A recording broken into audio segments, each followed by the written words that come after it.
নমস্কার, টিএনও নিউজে আপনাদের স্বাগত। আমি এআই নিউজ অ্যাঙ্কার পাখি।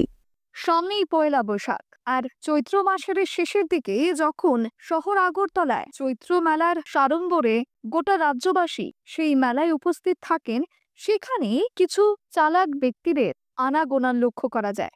এবং গতকাল এমনই একটি ঘটনার দৃষ্টান্ত আমাদের সামনে উঠে এসেছে। জানা যায় যে আগরতলায় চৈত্র মেলায় চুরি করতে এসে জনতার হাতে আটক এক নেশাগ্রস্ত যুবতী। তবে কথায় আছে যে চোরের 10 দিন তো গৃহস্থের একদিন। সে ভেবে নিয়েছিল যে এই ভিড়ে সে বড় সড়ো কোনো চুরি করে পালিয়ে যেতে পারবে, কিন্তু অবশেষে সেটা সক্ষম না হওয়ায় জনতার হাতে তাকে দেওয়া হয় গণধোলায় এবং তারপরে প্রশাসনের হাতে তাকে তুলে দেওয়া হয়। এখনকার মতো সংবাদ এ পর্যন্তই। পরবর্তী নিউজ ও আপডেটস দেখার জন্য অবশ্যই চোখ রাখুন টিএনও নিউজের পর্দায়।